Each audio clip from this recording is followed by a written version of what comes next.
नमस्कार दोस्तों, मैं आपका दोस्त vision all exam YouTube channel में आपका स्वागत करता हूं। आज हम घटना चक्र श्रृंखला लेके आए हैं जो यूपी पीसीएस आरओ के लिए है, विशेषकर जिसमें हम पीसीएस और अदर एग्ज़ामों में आए हुए जो भी क्वेश्चन हैं उनको डिस्कस करेंगे घटना चक्र में। आप ये जो ओजोन परत है आज इसको देखेंगे, ओजोन परत का क्षरण। इसको देखने से पहले अगर आप आगे के क्वेश्चन करना चाहते हैं तो मात्र और मात्र 2 मिनट मुझको दें, जिससे कि मैं आपको इसको समझा सकूं। मात्र और मात्र 2 मिनट। जैसे ये है वायुमंडल की परतें, ये है क्षोभ मंडल, ये है समताप मंडल, उसके बाद आती है मध्य मंडल, उसके बाद आती है आयन मंडल, उसके बाद आती है बाहर मंडल। ये दो हो गई इसकी परतें। ये सबसे निचली परत होती है क्षोभ मंडल। कौन सी? क्षोभ मंडल, ये सबसे निचली परत होती है। उसके बाद आती है समताप मंडल। कौन सी? समताप मंडल। क्षोभ मंडल और समताप मंडल ये है, यानी 15 से 50 के बीच में, 15 से 50 के बीच में किलोमीटर में ये फैली हुई है। जो समताप मंडल है उसका जो निचला भाग है, निचला, उसमें पाई जाती है कौन सी? Ozone gas. ओजोन गैस को O3 से डिनोट करते हैं। किससे? O3 से। अब ओजोन गैस कैसे बनती है? वो 2 चरणों में बनती है। जो समताप मंडल में यानी O2 है, क्या है? O2। इस पे सूर्य से आने वाली जो हाई रेडिएशन किरण होती हैं वो इस पे पड़ती हैं। पड़ने के बाद ये टूट जाता है किसमें? O+O में। अब ये टूटने के बाद जो ऑक्सीजन है O2+O के साथ क्रिया करके क्या बना देता है? O3। तो ऐसे ये 2 चरणों में O3 यानी ओजोन का निर्माण होता है। और ये कहाँ पाई जाती है? समताप मंडल में। और वो भी कहाँ? यानी 15 से 30 किलोमीटर के बीच के दायरे में पाई जाती है। चलिए क्वेश्चन करते हैं। सूर्य के प्रकाश से पराबैंगनी विकिरण अभिक्रिया निम्न में से क्या बनाती है? ओजोन बनाती है। इसमें कुछ नहीं देखना है। वायुमंडल में उपस्थित ओजोन द्वारा निम्नलिखित में से विकिरण अवशोषित किया जाता है।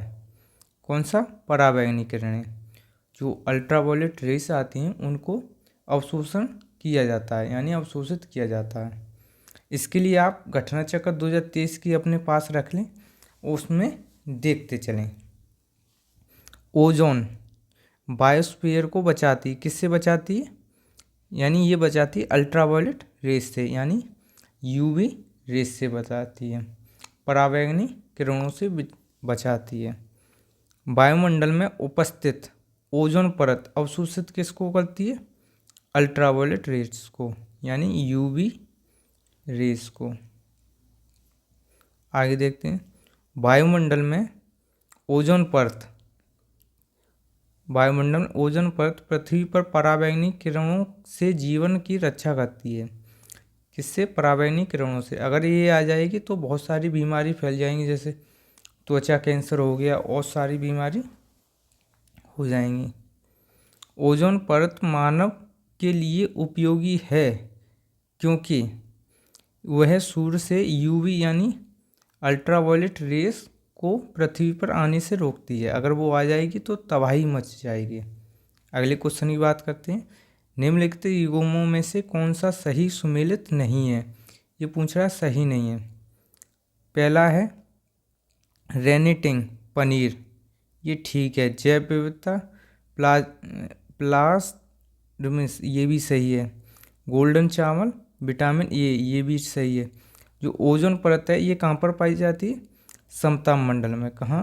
समताप मंडल पे, समताप मंडल में, यानी स्ट्रेटोस्फेयर में। ट्रायोस्फेयर में यानी क्षोभ मंडल में नहीं पाई जाती है। तो इसका आंसर ये हो गया। आगे चलते हैं। ओजोन परत मुख्यतः जहाँ अवस्थित रहती है वो कहाँ है? स्ट्रेटोस्फेयर में। कहाँ पर रहती है? स्ट्रेटोस्फेयर में। ओजोन परत अवस्थित है कहाँ पर है? समताप मंडल में। इसी को क्या बोलते हैं? स्ट्रेटोस्फेयर। निम्न में से किसमें ओजोन की सर्वाधिक सांद्रता मिलती है? कहाँ मिलती है? स्ट्रेटोस्फेयर में। इसका आंसर ये हो गया। दोस्तों चैनल को सब्सक्राइब कर लें जिससे कि समय समय पर नोटिफिकेशन मिलता रहे। और ये हम पूरी घटना चक्कर की सीरीज चलाएंगे। ओजोन परत पृथ्वी पर करीब ऊंचाई पर मिलती है। कहाँ से? 20 किलोमीटर के दायरे से मिलना स्टार्ट हो जाती है। क्षोभ मंडल मुख्यतः कहाँ पाई जाती है? ओजोन परत मुख्यतः कहाँ पाई जाती है? वो पाई जाती है समताप मंडल में, स्ट्रेटोस्फेयर में। वायुमंडल की सबसे निचली परत कौन सी है? क्षोभ मंडल। उसके बाद समताप मंडल, उसके बाद मध्य मंडल, उसके बाद आयन मंडल, उसके बाद बाह्यमंडल। निम्नलिखित में से कौन सी परत सम मंडल में सम्मिलित नहीं है? सममंडल में ये कौन सी नहीं है? आयन मंडल। क्यों? सममंडल और विषम मंडल जो हमारा वातावरण है यानी एटमॉस्फेयर, उसको किस में बांटा गया है? 2 भागों में, एक सममंडल और दूसरा विषम मंडल। सममंडल में क्षोभ मंडल, समताप मंडल, मध्य मंडल आता है। उसके बाद कौन सा आता है? विषम मंडल। समताप मंडल में ओजोन परत के स्तर समताप मंडल में ओजोन परत के स्तर को प्राकृतिक रूप से विनियमित यानी रेगुलेट करता है। वो कौन करता है? Nitrogen dioxide. इसका आंसर ये हो गया। अब देखते हैं ओजोन परत का क्षरण। उसको देखने से पहले थोड़ा एक कंसेप्ट देखते हैं। यानी ओजोन तो बन गई, क्या बन गई? ओजोन। ओजोन बन गई है। ओजोन के बाद हम क्या बनाएंगे? अब ये है कंसेप्ट ये वाला, यानी ओजोन बनेगी। ओजोन पर पड़ेगी यूवी रेस, कौन सी? अल्ट्रावायलेट रेस यानी पराबैंगनी किरणें। ये इस पर पड़ेंगी तो ये ओजोन को किस में तोड़ देगी? O2+O में। ठीक है, ध्यान से देखना। अगर ये थोड़ा समझ जाएंगे तो आगे के जो भी 10-15 क्वेश्चन है वो आराम से यानी इजी से लग जाएंगे।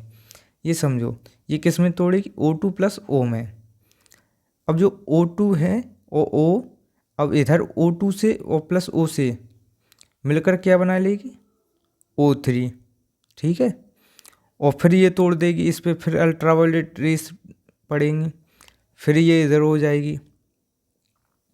इधर ये तोड़ रहा है फिर बना रहा है, तो इसी को बोलते हैं चापमन साइकिल। ये नेचुरल प्रक्रिया कैसी है? नेचुरल, जो लगातार चलती है। यानी ओजोन टूटती है और ओजोन बनती है, ओजोन टूटती है और ओजोन बनती है। ये नेचुरल प्रक्रिया है। लेकिन इसमें जो मनुष्य है उसने हस्तक्षेप कर दिया। वो क्या कर दिया? वो ये कर दिया, यानी ये यहाँ से टूट रहा है O2+O में। लेकिन जो अब यहाँ पे आ गई एक्स्ट्रा CFC, कौन सी? क्लोरोफ्लोरोकार्बन। अब इनमें से जो हानिकारक है वो है क्लोरीन। कौन सी? क्लोरीन। क्लोरीन है और नहीं है फ्लोरीन और ना ही कार्बन, यानी क्लोरीन है हानिकारक। तो ये क्लोरीन O से क्रिया बनाकर बना देती ClO+O। तो जो O है ये बचता नहीं है, तो इससे ओजोन नहीं बन पाएगा। खाली क्या बनना है? ऑक्सीजन। ओजोन नहीं बन पाता है। चलिए क्वेश्चन देखते हैं। पहला क्वेश्चन है, इनमें से कौन CFC के लिए सत्य नहीं है? CFC यानी क्लोरोफ्लोरोकार्बन। पहला है, यह परिस्थितिकों यानी जो ठंडे यंत्र होते हैं उनमें प्रयोग में लाई जाती है। ये ठीक है, जैसे फ्रिज हो गए, जो भी ठंडे कूलिंग इंस्ट्रूमेंट होते हैं उनमें प्रयोग लाई जाती है। यह ग्रीन हाउस प्रभाव में योगदान नहीं देती है, यानी ये गलत हो गया। ये इसमें देती है। जो CFC है, CFC ये एक ग्रीन हाउस गैस भी है। कौन सी? यह एक ग्रीन हाउस गैस भी है। यह समताप मंडल में ओजोन घटने के लिए उत्तरदायी है। ये ठीक है, क्यों? ओजोन जो मंडल है वो घटाने के लिए उत्तरदायी कौन सी? CFC। और CFC में भी कौन सी? क्लोरीन। यह निचले वायुमंडल में अक्रियाशील है। ये भी ठीक है, तो इसका आंसर कौन सा हो जाएगा? ये। अगले क्वेश्चन पर चलते हैं। निम्नलिखित में से कौन सा तंत्र सही सुमेलित नहीं है? क्या पूछा है? सही सुमेलित नहीं है। कार्बन डाइऑक्साइड थर्मल प्लांटों से मिलती है। ये ठीक है। क्लोरोफ्लोरोकार्बन ऑटोमोबाइल से, ये ऑटोमोबाइल से नहीं, ये मिलती है किससे? एक तो कूलिंग प्लांट से, cooling plant, AC, plastic foam जो बनाते हैं वो, रेफ्रिजरेटर और पेंट बनाने वाली जो भी फैक्ट्री होती है वहाँ से मिलती है।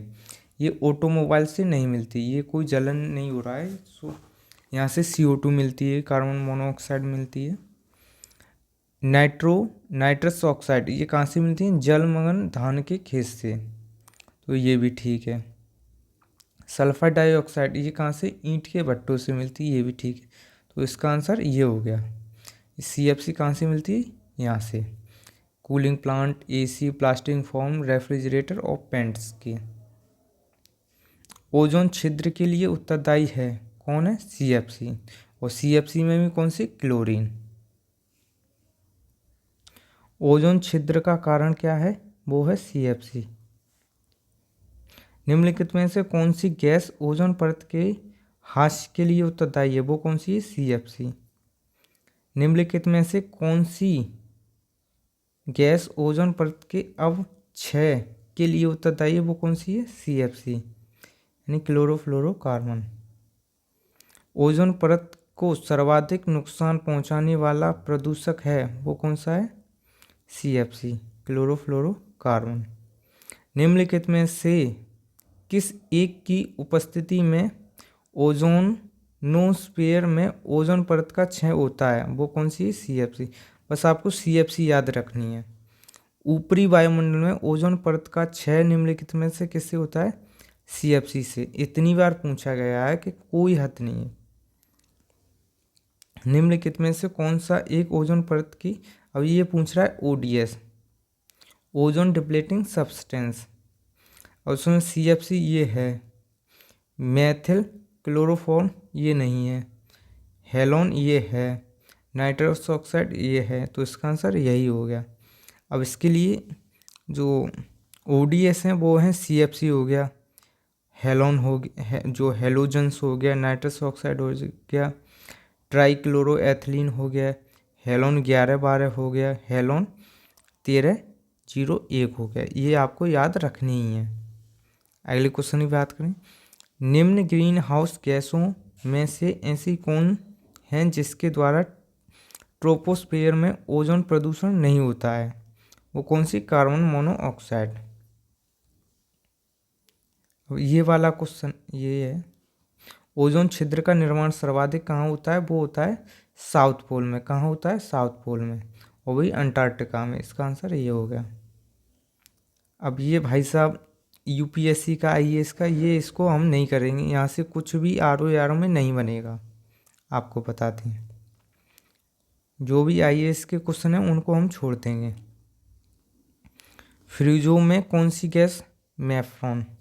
अमोनिया भी होती है, लेकिन वो जो बड़े बड़े प्लांट होते हैं शीतल वाले, उनमें प्रयोग होती है, शीत गृहों में। ओजोन परत संरक्षण के उपाय, अब इसको देखते हैं। इसको देखने से पहले सबसे पहले देखते हैं, जैसे वियना, कहाँ पर? वियना 1985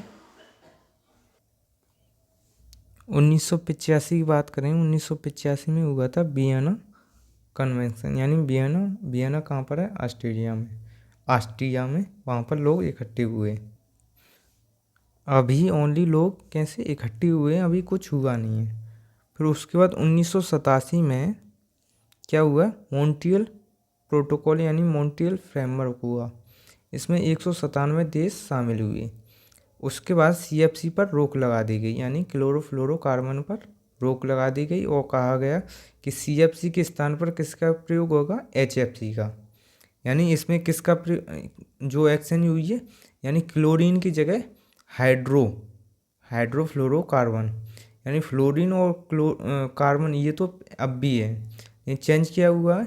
क्लोरीन की जगह पर क्या आ गया? हाइड्रोक्लोरोफ्लोरोकार्बन, ऑप्शन CFC क्लोरोफ्लोरोकार्बन, और HFC हाइड्रोक्लोरोफ्लोरोकार्बन। अब इसके लिए हुआ था एक COP21, HFC आ गया। अब इससे क्या था, जो ओजोन क्षरण था वो तो रुक गया, लेकिन इससे एक और बड़ी प्रॉब्लम होने लगी। वो प्रॉब्लम थी, इससे टेम्परेचर बढ़ने लगा, क्योंकि इसमें हाइड्रो था, हाइड्रोजन यानी हाइड्रोक्लोरोफ्लोरोकार्बन HFC। तो इसके लिए COP21 हुआ। कब हुआ था? इसी को पेरिस एग्रीमेंट बोलते हैं। ये हुआ था 2015 में, और इसमें कहा गया कि इससे टेम्परेचर बढ़ रहा है, इसको भी रोका जाए। तो इसको रोकने के लिए 2016 में क्या हुआ, किगाली एग्रीमेंट। क्या हुआ, किगाली एग्रीमेंट। और किगाली एग्रीमेंट के थ्रू इस HFC पर रोक लगाई गई। किस पर, HFC पर, हाइड्रोक्लोरोफ्लोरोकार्बन पर। चलिए क्वेश्चन देखते हैं।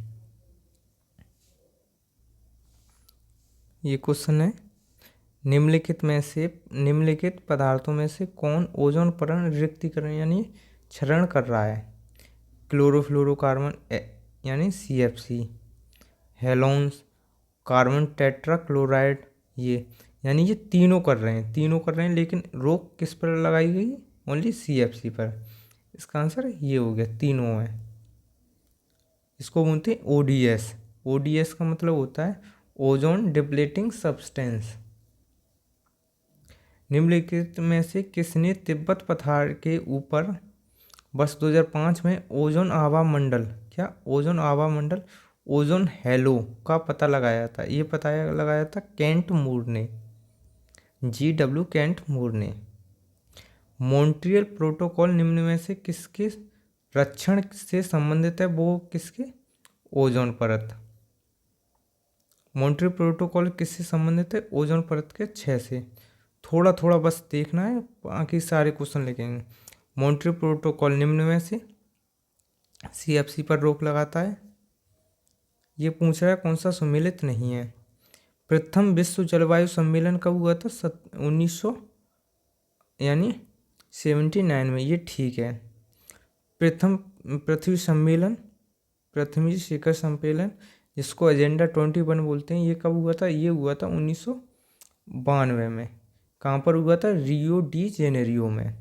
इसी के ठीक 5 साल बाद, कितने, 5 साल बाद, यानी 1997 में कौन सा हुआ था, पृथ्वी सम्मेलन, पृथ्वी शिखर सम्मेलन +5 यानी 5 जोड़ दिए गए। कब हुआ था, 97 में। तो ये भी ठीक है, ये भी ठीक है। कार्बन व्यापार किससे संबंधित है, मॉन्ट्रियल प्रोटोकॉल से, ये गलत है। ये किससे, ओजोन से। इसका आंसर ये हो गया। ओजोन परत क्षरण दिवस कब मनाया जाता है, वो मनाया जाता है 16 सितंबर, यानी 16 सितंबर 1987 को मॉन्ट्रियल प्रोटोकॉल मनाया गया। और 1994 में, 94 में इसी को दिवस के रूप में बनाया गया, ओजोन दिवस के रूप में। ओजोन परत के संरक्षण की अंतर 16 सितंबर ये है। विश्व ओजोन दिवस 16 सितंबर, ओजोन दिवस 16 सितंबर, अंतर्राष्ट्रीय ओजोन दिवस 16 सितंबर। निम्नलिखित में से कौन सा युग्म सही नहीं है, ओजोन CFC, ये ठीक है। अम्लीय वर्षा, नाइट्रिक एसिड, ये गलत हो गया। रॉकेट ईंधन, केरोसिन तेल, ये ठीक है। Green house gas, carbon dioxide CO2, ये भी ठीक है। तो इसका आंसर ये है। इसके लिए मैं बता दूं, जो अम्लीय वर्षा होती है वो होती है सल्फर डाइऑक्साइड और नाइट्रोजन के ऑक्साइड के कारण। अगले क्वेश्चन की बात करें, निम्नलिखित में से कौन सा एक ओजोन का अवक्षय करने वाले पदार्थों के उपयोग पर नियंत्रण करने और उन्हें चरणबद्ध रूप से प्रयोग बहा करने के लिए फेजिंग आउट के मुद्दे से संबंधित है, वो कौन सा है, मॉन्ट्रियल प्रोटोकॉल। ये CFC की बात कर रहा है। अब देखते हैं ओजोन परत क्षरण के प्रभाव, यानी क्या क्या प्रभाव पड़ता है उससे। प्रभाव यानी त्वचा कैंसर, जैसा पहला क्वेश्चन, सूर्य से आने वाली हानिकारक पराबैंगनी विकिरणों का के कारण हो सकता है, क्या हो सकता है, त्वचा कैंसर। ओजोन जैविक जीवन के लिए परम आवश्यक है, ये भी ठीक है। यानी जो ओजोन गैस है जीवन जीने के लिए परम यानी बहुत ही आवश्यक है, ये ठीक बात है। ओजोन परत पृथ्वी को उच्च ऊर्जा विकिरण से संरक्षित करती है। जो UV रेस आती है, अल्ट्रावायलेट रेस, उससे क्या करती है, संरक्षित करती है। तो इसका ये यानी कारण भी ठीक है। अगला देखते हैं, वैज्ञानिकों की निम्न टीमों में से किसने सर्वप्रथम अंटार्कटिका के ऊपर ओजोन छिद्र का पता लगाया था, वो किसने? ब्रिटिश टीम ने। ये आपका एक टॉपिक ख़त्म होता है। कल एक टॉपिक करेंगे, वो करेंगे जैव विविधता दोस्तों। और चैनल को सब्सक्राइब कर लें जिससे कि आपको समय समय पर नोटिफिकेशन मिलता रहे। और आप अगर UPPCS RO की तैयारी कर रहे हैं तो इसके लिए ये क्लास आपके लिए बेहद महत्वपूर्ण है। और आपको बता दें UPPCS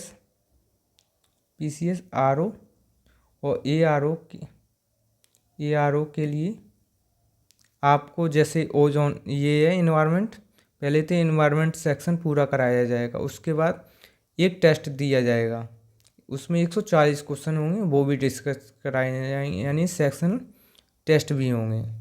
और चैनल को सब्सक्राइब कर लें दोस्तों जिससे कि समय समय पर आपको नोटिफिकेशन मिलता रहे। नमस्कार दोस्तों।